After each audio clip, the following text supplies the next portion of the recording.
Well, hello, everybody. We are very excited to have you all with us for Word Talk tonight. And it's a real privilege for us to have Scott with us. And he's going to...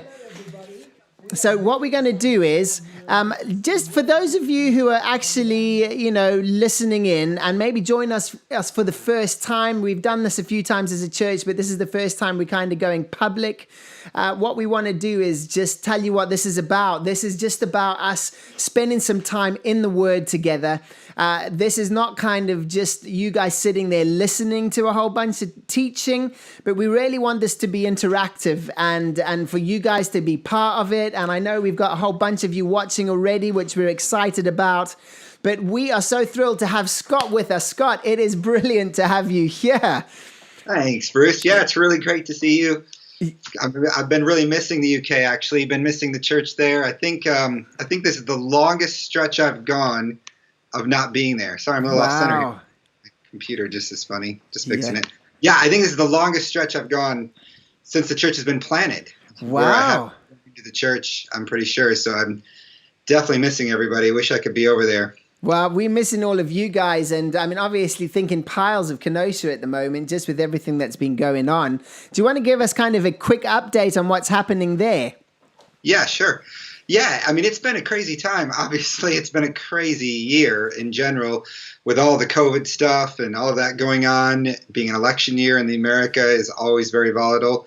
But with the recent events in Kenosha, with the rioting and the looting and everything that's happened, it's been extremely unusual. But it's been one of these strange things. It's just like God, isn't it, to bring something good out of something bad. He always does that sort of thing. And when this happened, there's a true sense in which this is truly horrific and bad.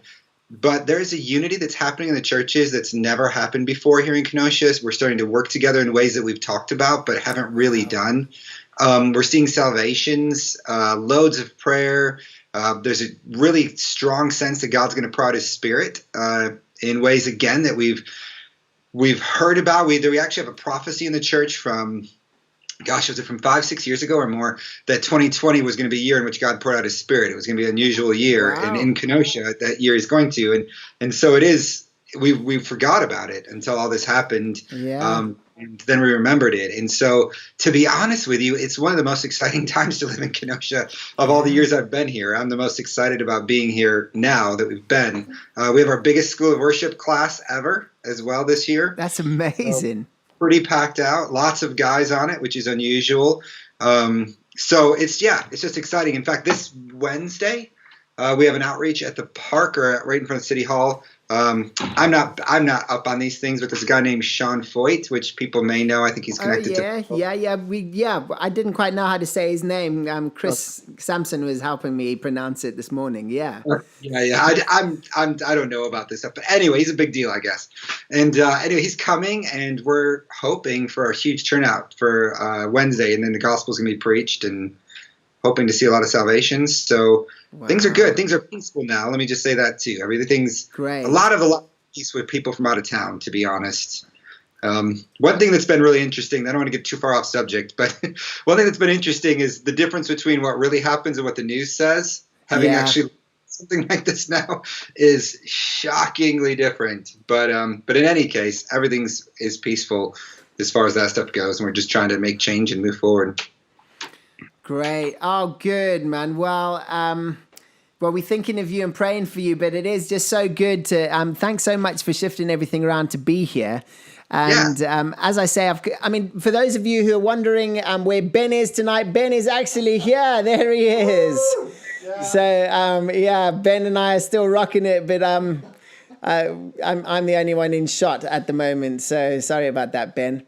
So what our plan is, as I've said already, Scott, is to kind of get into some maybe us just laying a little bit of a foundation for what we're going to talk about, and then folks, just saying, please, can you start, bring in your questions, and letting us know what you're asking questions on, and what you're interested in, in pushing into during this time. I mean, we've got a powerhouse here. We got the Scott Goodwill in the house, and so no question too hard, no question too difficult. So bring them. And so it's going to be a great time. But what we found is whenever we've done this before, it does feel like it just absolutely flies by. So it'd be good just to jump into it, and I can give a little intro to what we're looking at. And this, in many ways, is something that Trev kind of brought up with us, and he's felt really passionate and excited about sharing and talking about rest and the Sabbath. And so what we've got is we've actually got him, I think, in care visit next week. To be decided. Okay, yeah. So Trev definitely, and someone else, and what they're going to be doing is kind of just unpacking this a bit more, possibly on a practical level. But I was listening to your teachings on the church, and by the way, Scott, what fantastic stuff. It really has been super encouraging. I know so many of the people who I've spoken to have just been massively blessed by what you bring in and your insights and teaching. It's amazing, Scott. So thank you. Yeah, of course. But what one of the things you said at one point, I can't remember which session it was just when you said, I've been talking on the Sabbath for decades. And then you said, and some young trendy, teachers are kind of talking on it at the moment. And so, as I said to you, I think I possibly read one of those young trendy teachers' books just recently, and I thought it was really great. But because it's been something that I imagine you've not only looked at, but probably practiced, it's going to be really great just to hear your thoughts on it. And I think for people kind of just tying in the whole understanding of, that's something that they used to practice. Why would we be talking about the Sabbath now? I think that would be really helpful for people. So do you want to, I'm just wondering if you want to jump in possibly, Scott, and kind of just give us paint a little picture for us on it all. Yeah, sure. Yeah, I mean, first of all, that makes me sound like a grumpy old man there. I know you mean that. But like, yeah, I've been talking about this forever. These are young kids coming along. It's probably just my bitterness and their anointing. Something I need to have a better attitude about that, maybe. Yeah, and obviously the writers of the Bible probably have me on how long they've been talking about it anyway. So, yeah, I could just start with my story for me. So, kind of looking at the idea of Sabbath, I didn't grow up practicing any sort of Sabbath or anything like that. I just, whenever I would hardly ever hear it even talked about. You would hear rest preached on every now and again, usually in relationship to faith, at least in my upbringing, that if you're in faith for things, you're in rest about things, which is great. But it was about, I was trying to think about it. It says 20 years ago, I think. Right. When I, those moments you read the Bible and you just ask a question like, I wonder why we don't do this anymore. Like going through the 10 Commandments and realizing, okay, we do 9 out of the 10. Why don't we do this 10th? And kind of looking at the New Testament as well, because I'm trying to navigate, all right, well, there's surely some teachings about the Sabbath in the New Testament that make it clear why we don't practice it in the way they did. But yet it seems to be something that goes all the way back to creation. And so I just kind of embarked on this journey of studying it for myself, just starting in Genesis, going through, read like everything I knew of that was out there. At that time, things kind of go full circle. At that time, there was a whole generation that had grown up with a very legalistic practice of the Sabbath. Right. No shops were open on Sundays. Nobody could play with their friends on Sundays. It was all very legalistic. And so the rejection of the practice of a Sabbath seems to be rooted in the rejection of the legalism that was around it, which was good, I think, because it's very easily for things like this to become legalistic.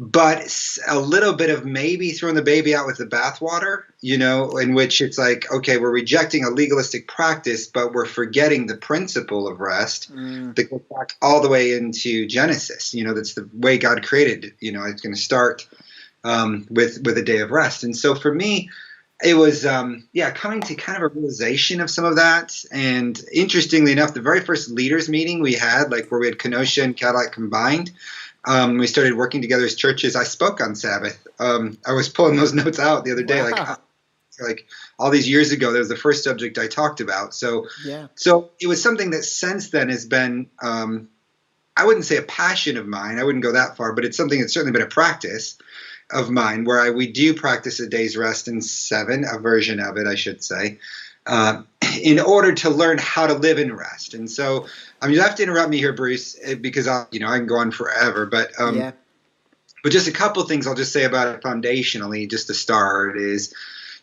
rest is one of those things in the Bible that's supposed to characterize God's people. It's something that's supposed to set us apart from the rest of the world. That again, when God created, he started out by the very first thing his people had to do was rest. And the practice of a Sabbath in the Old Testament was often talked about in the context of, this is how the nations will know you're different than all the other nations. One of the ways they'll know is because we're a people who live in rest. I serve a God who does the work for us. This was kind of a radical idea in that time period, because most gods created people to serve them, to provide for them, to, they bring food into the temples, bring things into the temples to do things for the gods. But when the Genesis account starts out, God creates all the food for people.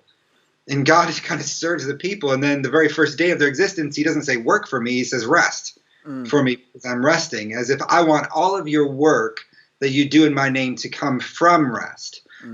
Oftentimes we think about rest as something we do after we work. Like I work in order to earn a rest. Yeah, very good. I get my stuff done, but God reverses it and says, I want you to work from rest. So rest.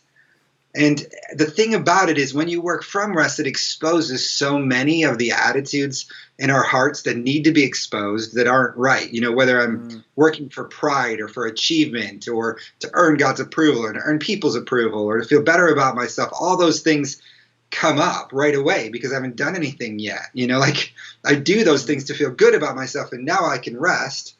But if you have to rest first, you have to just be secure in the love of God and who he's made you to be, apart from anything you do. So your doing comes out of who you are. As a result of what you're doing. So God laid that foundation, and he said, I want you to practice this at 1 day a week. He called Jerusalem, which means a city of rest, is actually what the phrase means. I want you known as rest in the earth.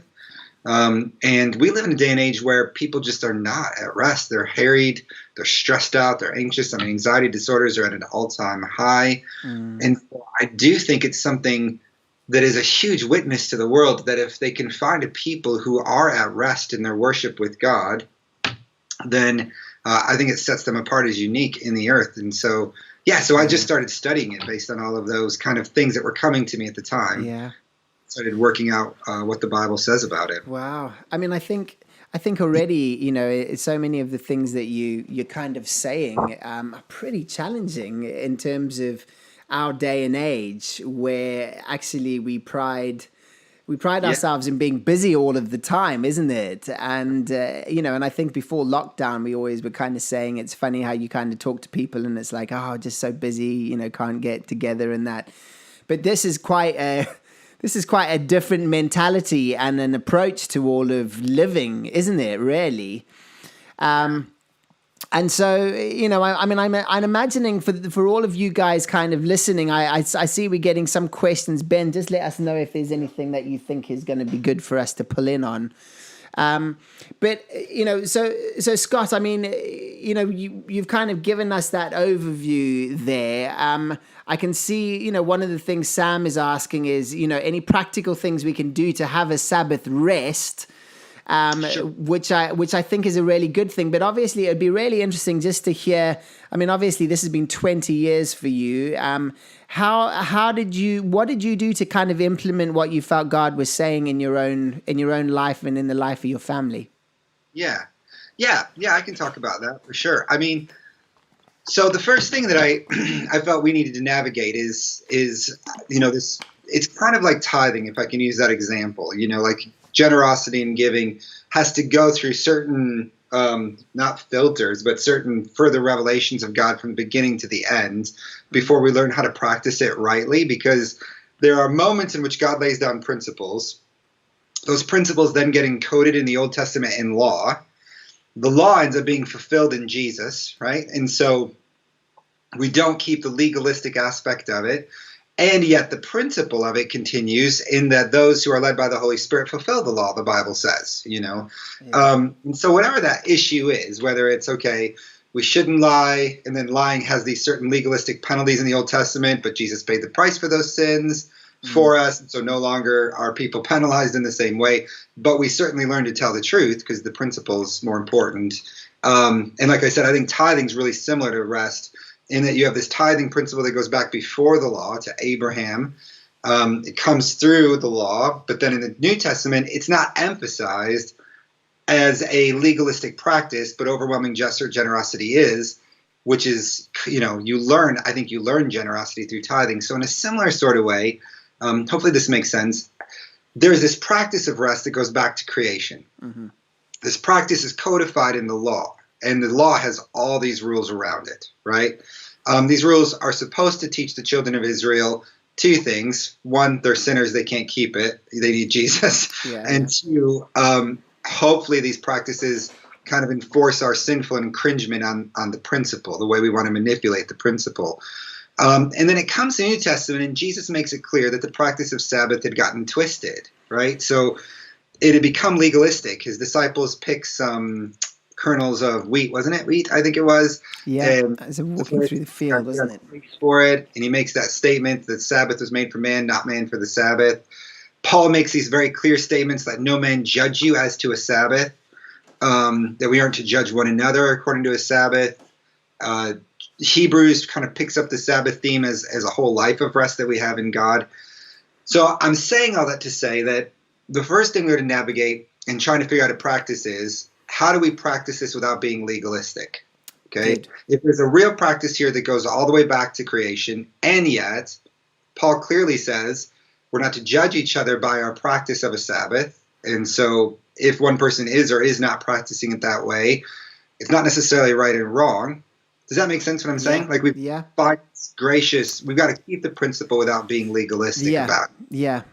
And so I think that was the very first thing for us. We had to figure out, well, what would that even look like, And I think for us, and again, without judgment on anyone, for us, it required us setting aside almost a full day. As I'll talk about what we did in a minute. It wasn't a full day, but almost a full day of actual rest. Because for me at the time, and it's continued to be the case, it's one of these things where if someone says, hey, we need to pray without ceasing, we need to have a lifestyle of prayer, and they use that to never actually pray in moments. Yeah. I'm like, wait a second. Or, hey, I don't tithe because I'm overwhelmingly generous, but you don't actually ever give.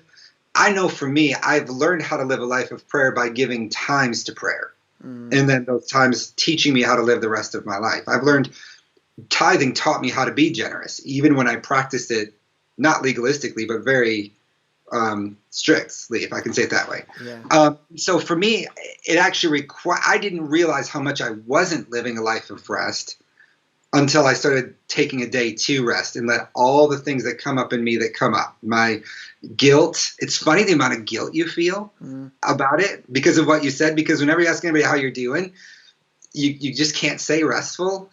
Yeah, chilled, man. Got nothing going on. It's great. Say, oh, I'm so busy, I'm overwhelmed. And if you don't, you feel like, well, what's he doing? He's not pulling his weight, or just the feelings of being understood. Well, you've been set free, Scott. You've been set free. Yeah, I know I've been set free from having to practice the Sabbath, but I'm not in rest, so I'm not really free. Yeah. I'm actually to become free from the heritage I feel all the time. And so what we did, because we felt this needs application, is you have used Sundays most of the time because it's an easy day for us. Okay. And it's not a full day of rest because obviously I work all Sunday morning. I'm preaching and doing these kinds of things. But from after we get home on Sunday, we have practice rests for the rest of the day on Monday. And so it's been a day in which It kind of has 3 points of focus for us. The first thing, and this is sometimes missed with a lot of talk about rest, the first point of rest is it's about God. Mm. And so I think that if we make rest about us, we've missed the point. There's a difference between rest and recreation. Very, very good. So sometimes the very first thing people do is they think, oh, it's time for me to rest. What would I enjoy doing? But the Sabbath was clearly set apart for God and entering into his rest. So it's a time to realign. In fact, I kind of had these 3 R's that for us, I'm going to say, I'm a teacher, right? So I use these when we first started our practice. The first one was the day was about resting, which means to cease or to stop. The Hebrew word to rest means to stop. So we're going to stop doing all the things we would normally do. And we're going to say, okay, God, what is it you want us to do?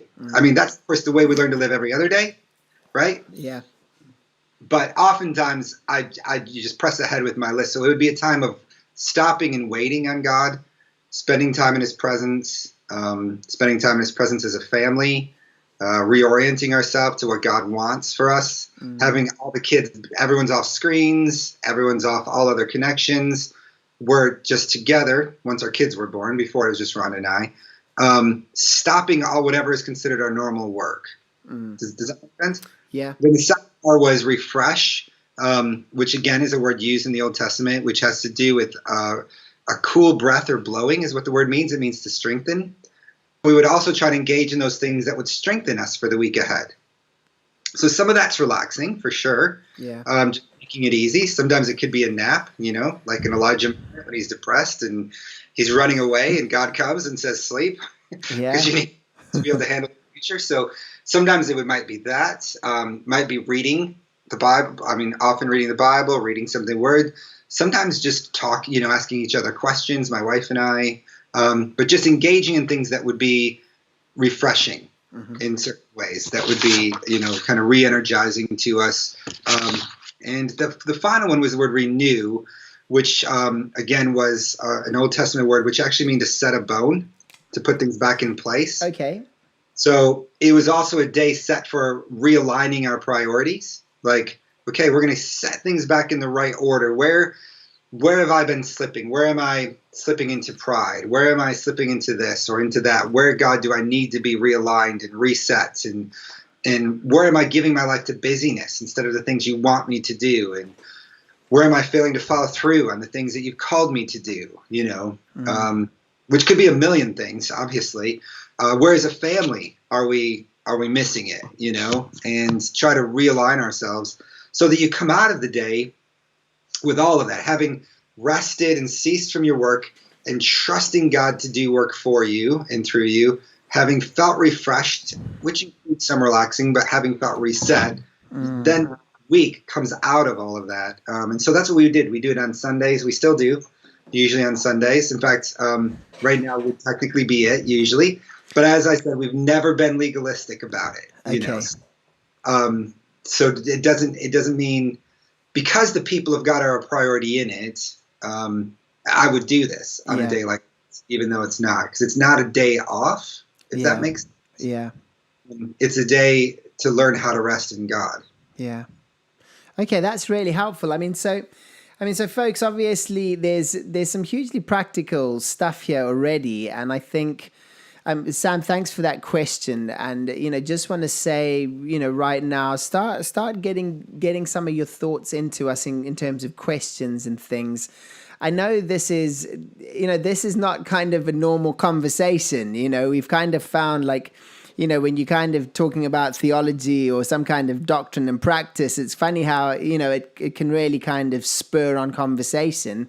But this isn't something that has ever really been massively, talked about, to be honest. And I think that, and I can imagine many of you are sitting there kind of trying to process, what does this look like for me? What does this look like for our family? But I absolutely loved the point that you made, Scott, about what it's being. And I think it's all about being with the Lord. And I think that in our day, everything's about us. Just that whole autonomous mentality that we live in is all about what is this going to do for me, And I think that's kind of what you're picking up. I think sometimes it is easy for people to kind of be looking at what the benefits are, whereas in reality, when you're obedient, there are benefits. Yeah, Isn't it? As soon as you start to do what God calls you to do, you do that out of obedience, but the benefits follow. But I think we live in a day and an age where, we all want to know. We want to know, what am I going to get out of this? And I think it's really reprogramming that mentality, isn't it? And I think that first point is so key, isn't it? I mean, not even a point, but just kind of as you went into it, that is so key for us to grab at this point. Yeah. Yeah, I mean, the thing about it is, for me, and this may not be the case for everybody else, but for me, the beginning of the practice of rest, like when I was practicing it, what I would say more biblically and rightly, was a little bit torturous at first, if I'm being honest, because it exposed all of maybe my self-love. Like, I came into it thinking, because this is the danger, I think, with a lot of the more recent stuff.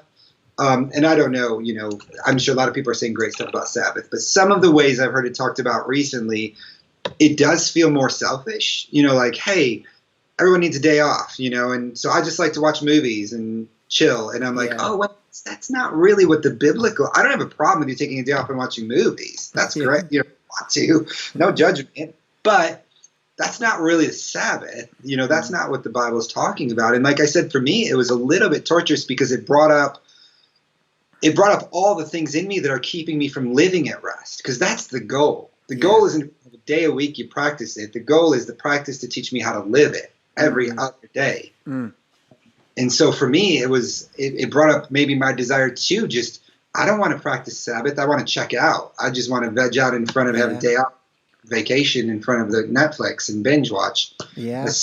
Or I don't want to deal with all of the frustrations. I feel I'm not achieving anything. I was shocked. This is just me. How useless I felt. Yeah. Like sitting and not doing something, I struggled hard. Like I need to go paint something or fix something in the house, or I need to be doing something, because otherwise I'm just lazy. Like all of these things that came up, all my insecurities, it was hard working through all that stuff. Yeah, absolutely. I noticed all the rest of the week I was much more at rest because I would be sensitive to that pride in other moments. Yeah. Go to do for God, in my work, and realizing I think I'm doing that for me. Challenging. So much all this stuff comes up. Sorry, I think you want to say something. No, that's good. Ben, did you want to say something before that? I have a question, but go to Bethany. Okay. Well, we've got we got a few questions coming in here, Scott. We got a question from Bethany here, and you can see it there. Bethany's asking, how do we strive to enter the rest without striving? Which is a good a good one there. So, do you want to take that, Scott? Sure. Yeah, I mean, this is always one of those challenging ones to answer. This is one of the questions that most commonly come up every time I've talked about rest. Right. And I think that some of it, as I've read in Hebrews, let me just say it this way. I think at this point, my best understanding of it is that the writer of Hebrews is talking about a couple different types of striving in which he makes his statement. Just like we talked about works differently, like maybe this is helpful to do an analogy. Should a Christian have works, or is there a place for works in Christianity? Absolutely.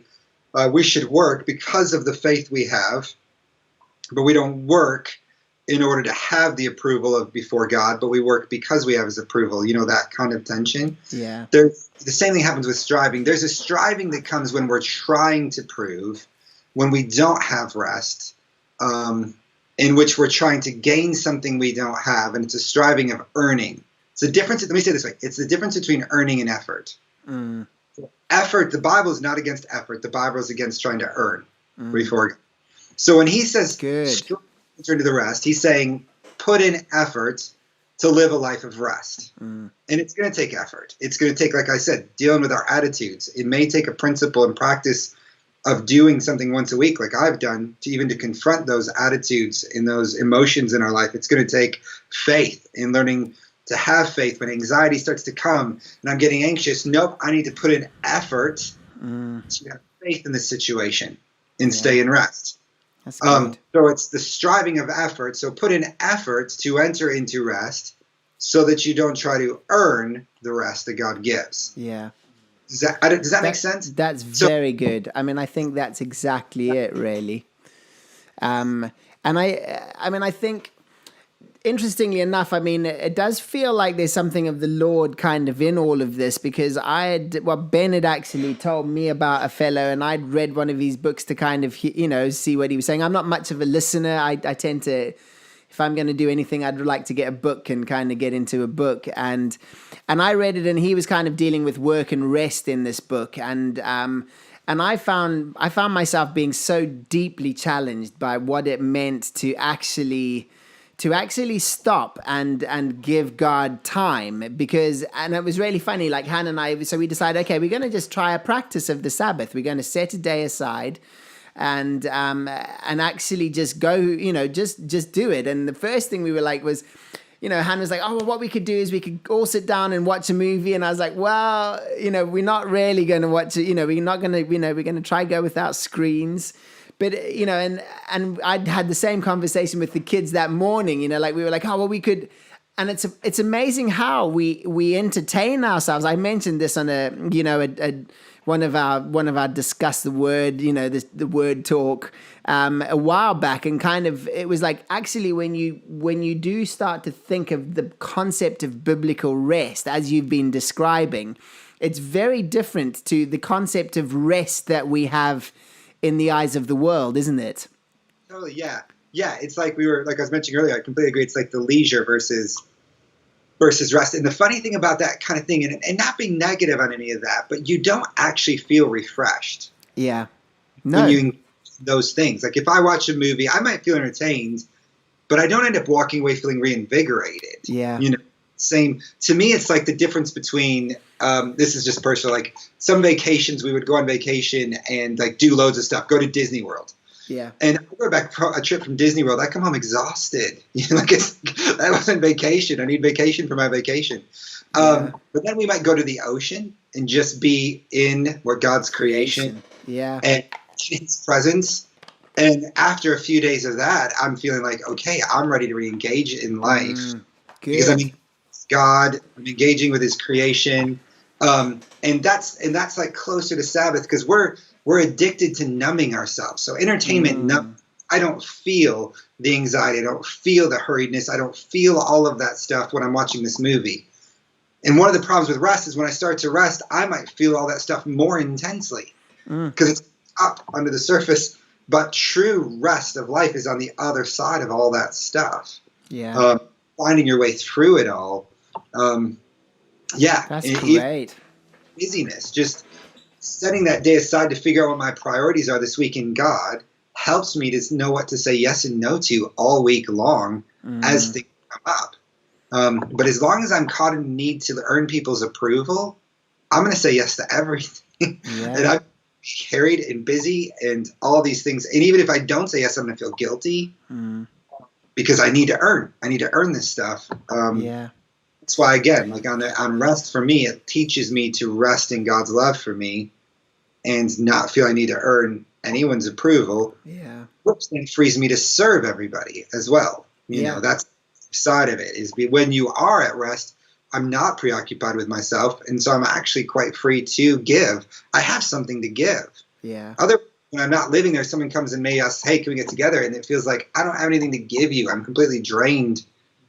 And so I'm actually helping other people if I actually live a life of rest, because then I'm like, absolutely, I've got space to get, and I've got something to give when we get together because there's something inside of me still. That's great. Wow, good. Okay, well, we've got a few more questions here. I mean, time is flying on by here. So, folks, if you have got some questions, please just make sure to get them in here. We probably want to be wrapping up in the next 10, 15 minutes, really. And so Scott can get back to his rest. And the rest of us can get ready for work tomorrow. So yeah, I mean, anything that you kind of feel would be good? Any of those? Yeah, I mean, there's a question here. What about people from Angela, people who find it difficult to read the Bible for Okay. a period or discuss things with others. Let me check this up, Scott, so that you can kind of see that there. I'll read it out here. Is it possible that folks could find this really difficult because they don't know how to read the Bible for very long, or they don't know how to discuss things well with others? Yes.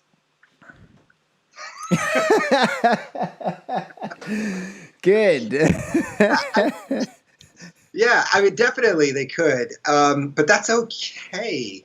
I mean, again, I just like that's part of which is probably why Angela's maybe bringing this up as well. I mean, that's part of our growing up, right? Yeah. Is learn to do those things. So, yeah, like kind of like I said at the beginning when I started practicing this, I wasn't very good at resting. And some of the things she's talking about are things that you develop skill in that over the course of time give benefits. So, okay, here's a simple example, right? We all know this one. Let's use running or exercise. Yeah. Anytime you start exercising, you can't exercise very long. You haven't exercised for a long time. Maybe the person runs for 15 minutes, they're dying. Maybe 5 minutes, they're dying. Maybe, Yeah. 2 minutes for some people. Maybe 1 minute, they're dying. But you slowly build and you have grace for yourself in the building. So you don't try to do it all at once. So you don't start with, okay, I'm going to start practicing Sabbath. I'm going to spend 4 hours in Bible reading. Don't do that. You know what I mean? So you start with what you can do. So you start with maybe 5 minutes, in Bible reading and 5 minutes of prayer. And maybe you start talking about things. And then maybe you go for a walk as a family. Like, okay, let's go for a walk together, be out in God's creation. We're not just sitting on a screen numbing ourselves. And then maybe you come back to, something else that you're doing. And you learn a rhythm that works for you and your situation. But over the course of the time, you start to build those muscles and you get stronger, just like exercise. And then it becomes easier to run for longer periods of time. And then you get more of the benefit. That's one of the things about rest is it's a cumulative benefit, meaning if you do it week in and week out, the effect it has kind of kicks in weeks down the road in some degrees. Good. More than right away. I wouldn't expect immediate effect. You might do it and feel worse, to be honest with you, the first couple of weeks. But after you consistently do it for a couple of months, I think you'll start to notice you're more at peace. And so in that same way, just have grace for yourself in the process and make a plan. Sorry, this is why I should get a little bit. I should say this to what Angela's question is. I think it's really important to have a plan going into your day of rest. Or at the beginning of the day, pray and spend some time together as a couple saying, okay, God, what should we do? Okay, God, help lead us in what to do. Only because, you could be surprised at how quickly things fizzle out. And so you can have ideas of things to do so that you have a way forward. So I'm trying to think of a good example of what I mean by that. But, like maybe you guys could all, like if you're a husband and wife or it's coming as a family, you could say, hey, I want everyone to come this Sunday with, let's all think about one area where we think we need to be reset in our life. We're an area where we feel like, okay, let's just spend some time thinking about that and then let's come together and talk about it, and so that takes some time for people to be by themselves thinking about it and then they come together and talk and then something else. Now, the other thing I will say, though, about all this, you don't want the day of rest just to be intense talking, it's fine. The entire day. But remember, one of those things was refreshing. It's resetting and refreshing. Yeah. I think it's good to develop a list of things that are refreshing to you as a family that are not numbing, that are not entertaining. Yeah. Okay. Things that are somehow engaging with God. I'm, like I said, I brought up multiple times, engaging with creation. That's how God, to be in creation. And we're so from it in our day and age. So things that get you engaged in creation, certainly. I'm just playing a game together as a family, not video games on screens by yourselves. Yeah, good. Ages in conversation and that's refreshing. So maybe you structure your rest time. So I say structure loosely. Don't make it hyper intense. But maybe you do some Bible reading. Play a game. Maybe you do some talking. You go for a walk. Yeah. And there's a flow of in and out. Okay, good. Particularly with those people. Can we, sorry, just So, about younger kids. oh yeah. For how you do this with younger kids. Okay, yeah. So Chris has got a question here, Scott. How did you do it when your kids were younger?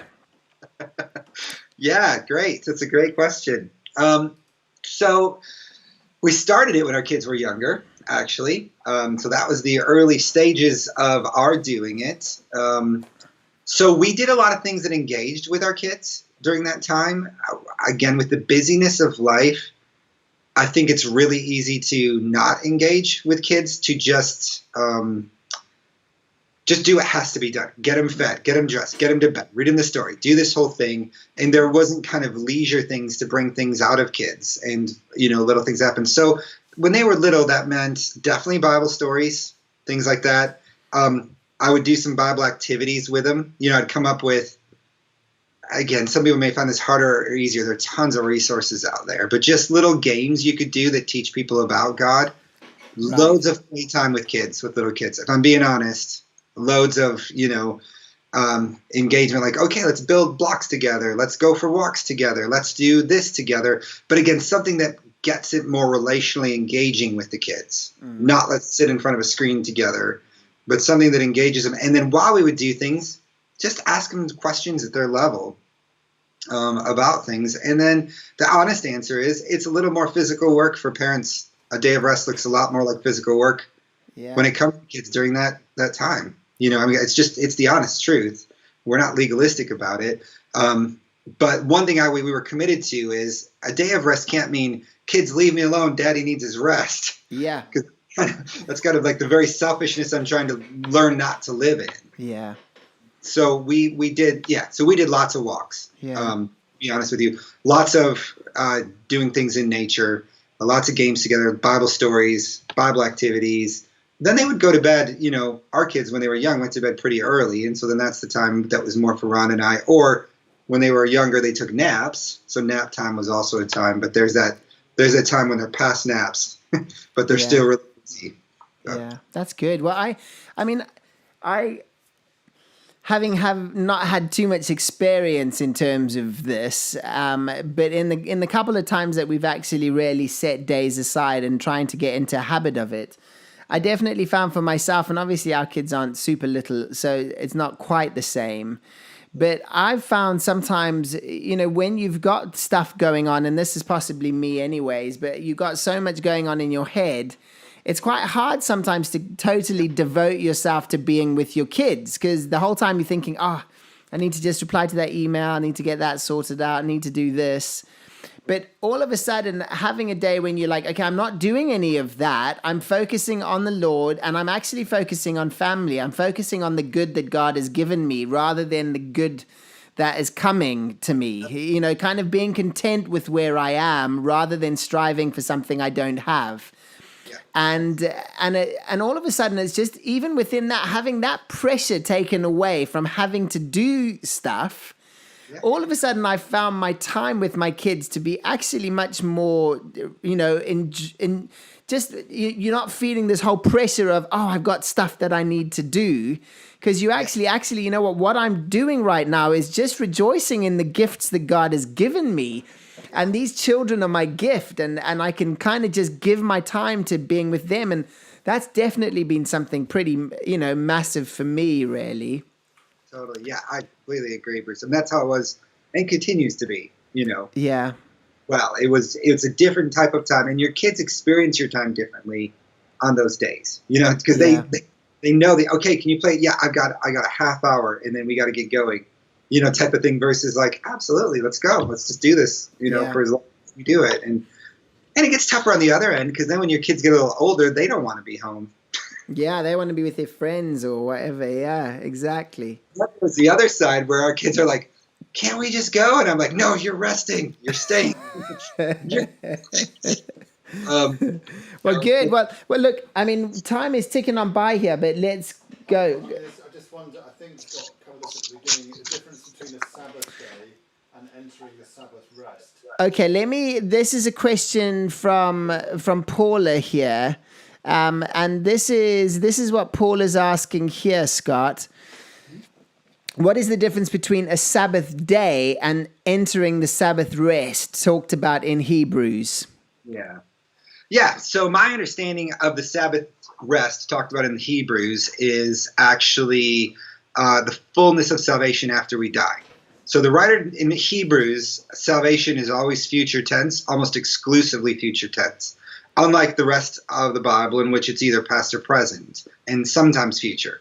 So the writer of the Hebrews is very concerned that people show themselves to not really be God's children, not really be born again, because even though they start out by bearing some fruits, they fall away, and they don't pursue. And he uses the example of the children of Israel. Even though they came out of Israel, they never entered into that rest, that promised land. And so he's equating this future promised land that we're going to enter into in the future, the new heavens and the new earth, in which we rest completely from our work and completely from what we do. And any rest we experience before that day is a foretaste and a down payment of the not yet, that which hasn't occurred yet, but we have it already.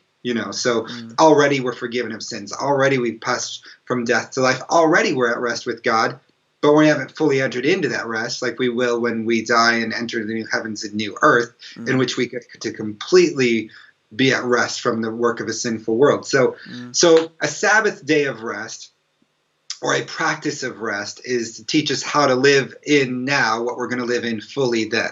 Okay, great. But we don't enter into it fully until then. So the writer of the Hebrews is clear that if we don't maintain faith, maintain devotion to God, we'll be like the children of Israel who never entered into the promised land and died in the wilderness. Okay, great. Good. Okay. Is it? Yeah. Oh, okay, so Ben's got a question here. From me. Yeah. So how compatible with a... Okay, let me just move my mic closer so people can hear you. Yeah. So, Scott, how compatible with a day of rest do you think meeting together with brothers and sisters on a Sunday is? Yeah, I think it's fine. So as I would say all along as this is brought up, there can be, as soon as we start to put laws on how to practice it, we're starting to enter into something legalistic that Paul clearly told us not to do. We don't judge each other according to a practice of the Sabbath. So certainly if someone said, hey, it is really refreshing, resetting for me to get together. I get together, let's just say, with Bruce and Hannah, and we have great conversations, and our kids have good conversations, and then we ask these questions of each other, and it is part of our practice of resting. Yeah, great. Again, we're not going to judge each other according to these things. The only thing I would say about it is, and this maybe goes into another topic, is I do think solitude's an important practice as well, spiritual discipline-wise. And I think we can cover over some of the things going on in our lives by constant, doing things. And some getting with people can be a cover-up of things that God wants to address in our lives. So I would just say to someone like that, if they were asking me my advice, I'd say, hey, we'll do both. Like, have part of the day be by yourself and have part of the day be getting with people. Just don't have it be all one or the other. And do both because it certainly can be completely compatible. Certainly the practice of the Sabbath in the Old Testament, people would have meals together. That was practice, and it can be incredibly refreshing and helpful. Yeah, good. Well, that's great. Ben's just saying, in terms of what about Sunday meetings? Yeah. Obviously for a number of people, that's quite a busy time, especially, obviously the guys were at the building this morning, 20 to 8, kind of getting stuff ready. So, putting that in context, how would you see that? Yeah. Again, it doesn't have to be a Sunday if you practice the principle of rest. Yeah. Even though I use Sundays, I'm not saying it has to be. So, so definitely. And again, the Sabbath rest was about worship. Every practice of the Sabbath rest in the Old Testament involved worship. And that worship involved some people working. That's just how it was. It involved priests. It involved people playing, singing. There was not a practice in the Old Testament that didn't actually involve a coming together for worship. So even if it isn't a Sunday, all the better, because again, it's not a day for you primarily, even though it refreshes you. Yeah. It's a day. It's God's day, right? Yeah. The Lord's day. That's why we consider it holy other than. So yes, I think there's no conflict with that. I think there's no problem with that. My practice of Sabbath is on a day when I work half the day. In reality, I'm preaching 99% of the time somewhere doing that. And I just rest the rest of the day. So I guess the simplest answer is, it's fine because it's not a day off. Like, so if you start getting legalistic, like, well, people need a day off, so they can't practice it because they have to be there at 8. Well, okay, that's not it. They're there to serve the people of God in worship, which is part of our giving of ourselves to God every day, Yeah. and certainly on a day of rest. And Great. then they do a different practice of rest later on of the day besides Yeah. corporate worship. That's great. Really Yeah. helpful, Scott. Good. Now, I saw, was there one other? So we look at, I think there was a question here from Dan, was there? Yeah. Any advice for single people resting? Dan was asking, Dan Cook. It's a great question. This is the one that I think comes back to Ben's, I don't know if Ben asked it or who asked it, but the getting with people thing. This is the one even more so because with singles, oftentimes solitude's not a hard thing to get. So for single people, I usually encourage them to have a rhythm that is partly alone and partly engaged with other people. Maybe doing hospitality, having people over, going for a walk together. I don't know, whatever it is. I don't want to put labels on it, but so I think for single people, it is good to have both elements in their practice of it. Spend some of it in solitude, because it can be. I mean, some introverts will love it and be like, I'm fine to be alone all day long every day. But generally speaking, the Sabbath's about the people of God. Now, if they're practicing on a Sunday, they're engaging with the people of God on a Sunday morning anyway. Yeah. Maybe they can take somebody out for lunch after the meeting or have them over for lunch, but something that doesn't require a ton of work. That's the nice thing about taking someone out. I know it's expensive to go out to eat, right? But I mean, something like that, if you save up for it, can be helpful because no one has to work. And then in conversation with them over lunch, you can engage them in refreshing types of conversation. Yeah. Maybe for singles, this is another thing I talk to them a lot about, maybe get together, but get together in a different way than you normally do, because normally you get together for recreation. You guys watch movies, you goof around, you do other stuff, but maybe get together with just a couple other people and do some of the things I do in the family. Talk about, hey, where do I need to be renewed and reset in my life? What should my priorities be this week? And have that discussion with other single people or with a family, whatever, couple. But get together with them in a different way than the other time. So it's not just another time of hanging out. It's a purposeful time of engaging together over the purpose of God in a refreshing way. Maybe pray for each other. Just spend some time in prayer with a few other people and see what you can pray for them about. Have them pray for you, but let it be more of that kind of a refreshing, renewing type of engagement. Well, Scott, this has been so brilliant, and I'm sure everyone out there feels the same way, and I think for many who possibly haven't spent time, even kind of considering this, and as you say, one of the 10 Commandments that we don't really spend an awful amount of time on in our kind of materialistic driven world, and so. I think it's probably good we call it a day there. And just want to say, Scott, we're just so grateful for you taking time out to be here. Hopefully we'll have you again on one of our on one of our word talks, and it's just always good to hear you. We've missed having you around, and we can't wait until we can actually have you back in person. But just huge thanks, and good to see you all on there. I know we've had lots of people watching this evening, and hopefully this has been helpful for you guys. And we look forward to Trev and Co picking this all up next week, and and I'm sure talking more practically. But I think this is possibly just the start of a conversation and discussion in terms of what it looks like on a practical point of view. But Scott, you've been so helpful bringing what you've brought today. So thank you so much, and everyone, we look forward to seeing you all soon. God bless you all.